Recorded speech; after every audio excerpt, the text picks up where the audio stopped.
#Educa, a nossa live sobre educação aqui no Facebook da Multirio. E eu espero que você compartilhe bastante, comente, faça seus posts, envie todos os seus comentários, suas sugestões, suas críticas. Sabe por quê?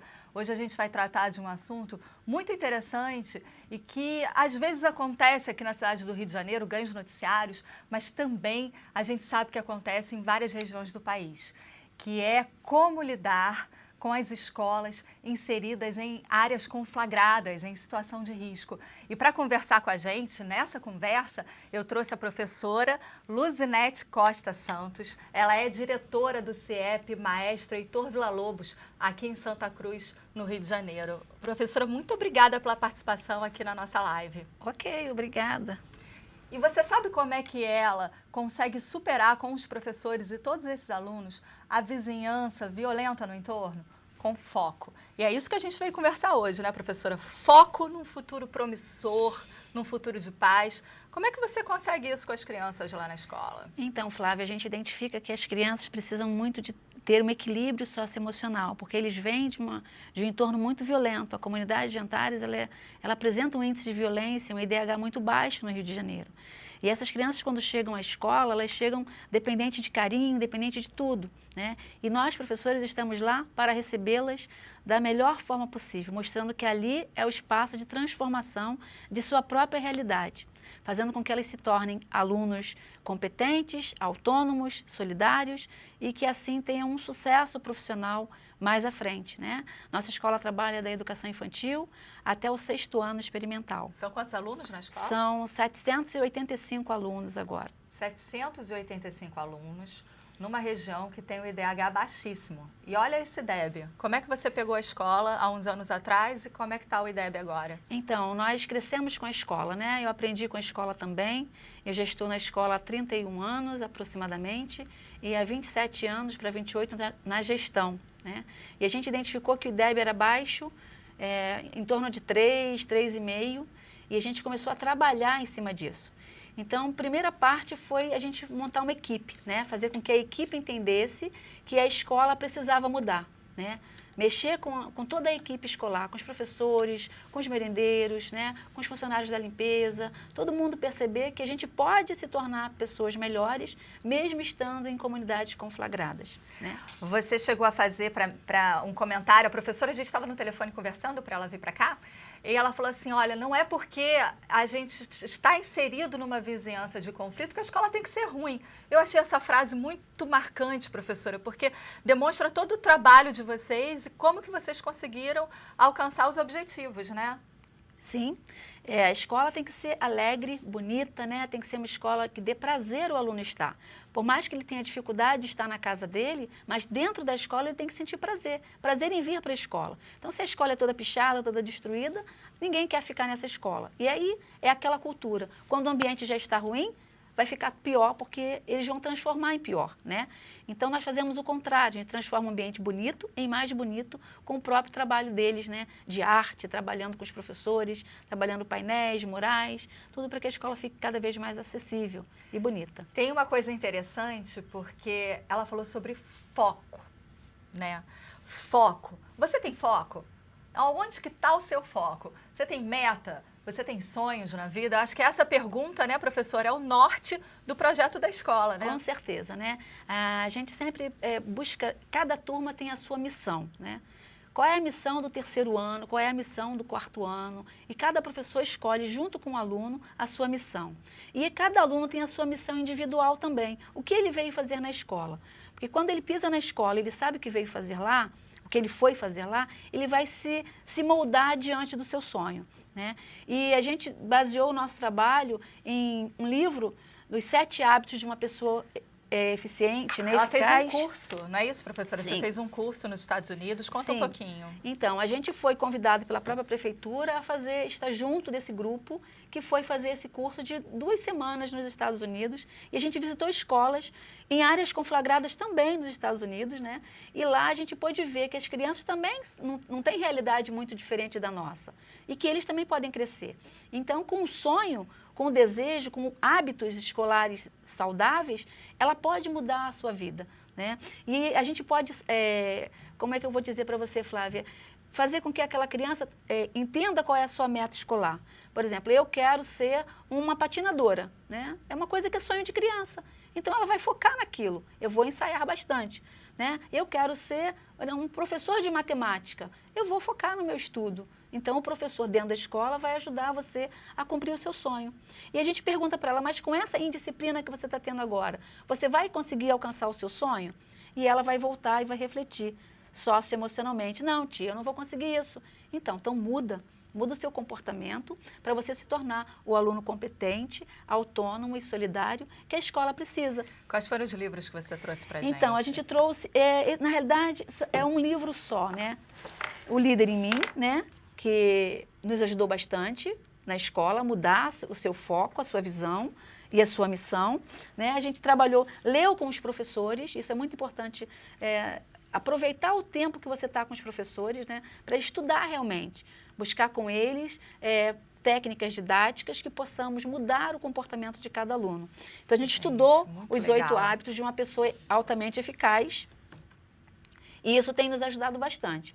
Hoje nós temos o projeto Compasso também, que a própria Prefeitura do Rio tem nos ajudado bastante com isso. E como é que o projeto Compasso? A gente está usando dentro do Primário Carioca, né? Que é onde a minha escola é uma escola que faz parte do Primário Carioca, até o 6º ano experimental, e a gente tem a meta de tornar o aluno competente, autônomo e solidário. É uma escadinha, a escada do sucesso. Né? A gente desenhou essa escada na escola e cada um que chega na escola percebe que ali o aluno vai subir degrau por degrau até rumo ao sucesso, se tornando competente, autônomo e solidário.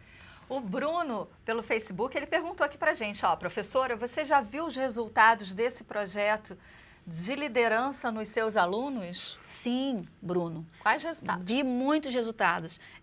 Recentemente, nossos alunos que foram embora para outra escola, eles voltaram e disseram assim para mim, tia Luzinete, como eles me chamam lá, hoje eu sou o protagonista da outra escola. Olha. Né? Então, se ele é protagonista, é porque ele aprendeu a ser líder. Né? Então, ele aprendeu a ser líder no Heitor Villa-Lobos e agora é protagonista juvenil no Ginásio Carioca. Né? E isso é legal, porque ele está podendo ajudar, inclusive, a mudar a outra escola. Né? Então, eu vi isso sim. Eu tenho alunos já, com essa minha jornada longa, estão em universidades, né? E tenho alunos, inclusive, da classe especial se formando na universidade esse ano. Né? É um tempo maravilhoso que a gente passou com ele na escola e depois ele deslanchou. Ele saiu de continua sendo um aluno especial, mas também na universidade. Né? Gente, isso prova que foco é tudo. A gente estava conversando também, e olha só que interessante, quando a gente pensa assim, qual é a meta que você quer ser, é um sonho que é próximo seu, mas às vezes você não sabe como alcançar. Né? No entorno, não é isso, professora, da escola, tem muitas vans e combis, não é isso, que fazem lotação. Sim. E aí, a sua pergunta foi para um aluno, o que ele queria ser quando crescer, não é isso? Quando ele chega, a gente pergunta qual é o seu sonho, né? O que você deseja que a escola faça para te ajudar. Então, muitos deles dizem, eu quero ser trocador de Kombi, porque é a realidade próxima a ele, né? Então, se ele quer ser trocador de Kombi, então vamos ser o melhor trocador de Kombi, né? Eu vou trabalhar com ele para que ele possa ser educado, né? Para que ele possa saber trocar realmente dinheiro, então ele tem que ser um pouco desenvolvido na matemática e aos poucos, ao crescimento dele, vai mostrando para ele. E depois que você se tornou um grande trocador de Kombi, você não quer ser o motorista da Kombi? Então você tem que ter regras, são as regras do trânsito. E para a gente construir a regra do trânsito, a gente tem que passar por um curso, né? E a gente vai fazendo com que ele cresça, né, o seu interior, pensando nisso, que tudo ele pode mudar e pode ser. O que você sonha, você pode ser, né? E cada vez melhor. Uma outra coisa que é interessante é a gente perceber que o aluno precisa ser identificado em suas dificuldades, né? Muitos alunos chegam na escola e eles têm dificuldades diferentes, na língua portuguesa ou na matemática. Ou é um aluno faltoso e a gente tem que ter cuidado com Sim. isso. O aluno que é infrequente, ele atrapalha todo o rendimento da escola, né? E ele não cresce. Ele vai estar sempre fazendo com que a sua escola esteja para baixo, porque ele é infrequente. Então, o seu índice vai ser baixo porque ele não frequenta a aula. Então, a gente identificando o aluno faltoso a cada bimestre, a cada dia, a gente tem o hábito de contar os alunos todos os dias. A gente tem a justificativa de dizer que a gente conta para a refeição. Como é uma escola de horário integral, de turno único, ele tem que ser contado para a refeição. Só que o nosso objetivo passa para o pedagógico. Olha, na sala tal está faltando tantos alunos, né? Então vamos atrás desses alunos faltosos. Saímos da escola, visitamos a casa, por que está faltando, e tentamos convencer o responsável que ele não pode mais faltar, através de reuniões periódicas, conversa com os professores, e aí aquele aluno passa a crescer. Porque a gente identifica que ele, às vezes, não está indo para a escola porque ele está com problema em matemática, ele está com medo. Como a realidade dele é muito difícil, porque a mãe, às vezes, sai de casa às 4 da manhã para trabalhar no centro da cidade, e ele fica sozinho. Então, ele está sendo o quê? Gestor de si mesmo. Então, se ele pode brincar, por que ele vai para a escola aprender matemática que ele não está conseguindo? E é difícil uma criança ter essa noção, né? Sim, Ser sim. gestor de si mesmo e ter a noção do que quer para o futuro, que futuro é esse. Isso. E isso tem que ser até colocado para o próprio responsável, porque o responsável está trabalhando naquela vida difícil dele, ele acha que não tem jeito, tem que ser assim para sempre. Só que a modificação pode estar no filho dele, né? Pertinho dele. Se ele modifica o filho dele, ele vai modificar toda uma história de vida da sua família, né? E os pais trazem isso para a gente, trazem esse relato. O legal é isso, que eles trazem um relato dizendo, puxa, como ele mudou agora, né? Agora ele é um líder dele mesmo, né? Se você tem sonhos, compartilhe com a gente, coloque aí nos comentários. Eu tinha o sonho de ser professora, eu tinha o sonho de ser jornalista, de ser, enfim, médico, de ser cobrador de Kombi. Enfim, compartilhe com a gente os seus sonhos e de que maneira a escola te ajudou a chegar lá. Professora, tem uma pergunta interessante do Marcos Aurélio, que ele quer saber como é que você incentiva os seus docentes tão desiludidos na sala de aula, porque não deve ser uma tarefa fácil, né? Vamos pensar que esse professor chega muitas vezes na escola debaixo de tiroteio, né? Sim. Muitas vezes a gente chega bem desmotivado. Então eu penso na minha própria história, né? Há 31 anos eu cheguei também desmotivada, era uma menina ainda, a escola me criou, como eu falei para vocês, né? 19 para 20 anos, e eu pensei assim comigo mesmo, nunca eu vou ficar aqui, né? Era uma garota, então eu nunca vou ficar aqui. E assim eu tenho a mesma visão dos professores. Eles entram na escola com medo, com a insegurança, né? A gente está vendo como é que está a nossa cidade, né? E eu tento mostrar o seguinte, que a violência ela não está só na comunidade carente, ela está na nossa cidade toda. Aonde a gente passa tem violência. Então, que bom é a gente abraçar essa profissão e trazer para a gente, puxa, eu posso mudar essa realidade na vida de alguns alunos, né?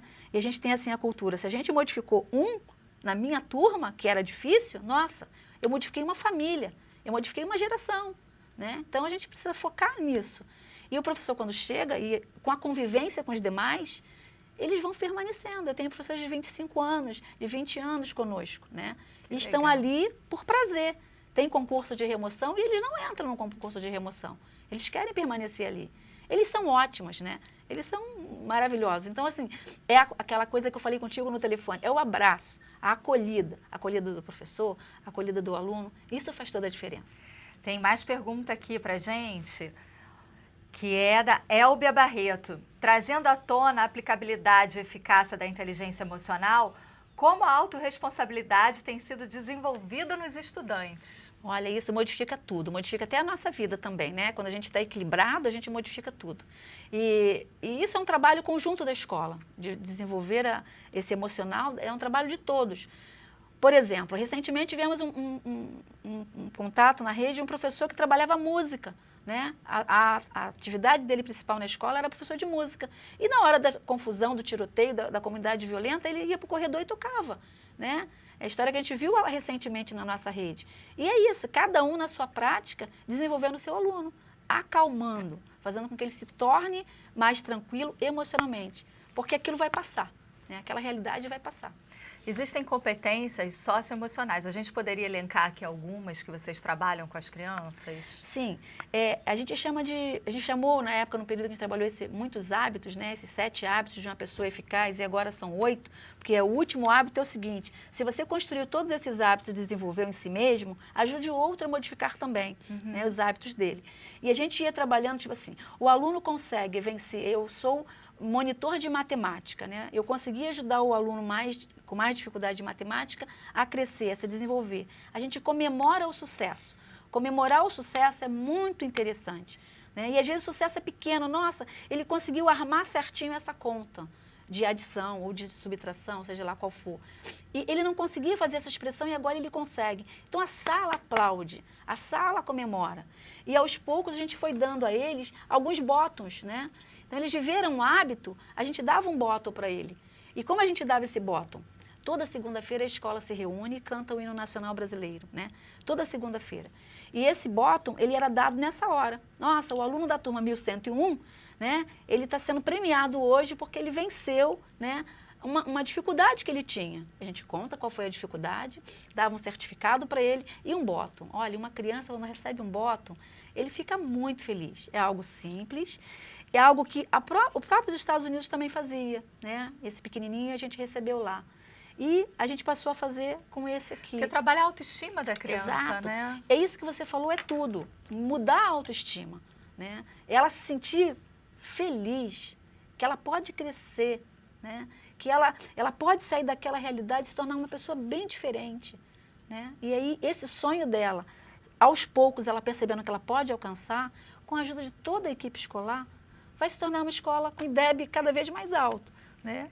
A gente tem uma pergunta aqui, professora, já encerrando, com a Raquel, que é como as crianças que passam a noite acordadas por conta dos confrontos conseguem focar no dia seguinte na escola.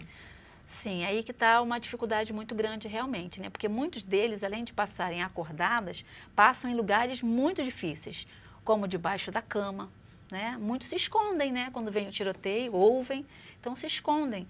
E uma outra coisa pior ainda é quando os pais estão envolvidos em qualquer movimento, que eles sentem que o pai está correndo risco. De qualquer forma, é o pai dele, e ele está assustado por aquilo. E de manhã, quando ele vai para a escola, ele se sente muito inseguro.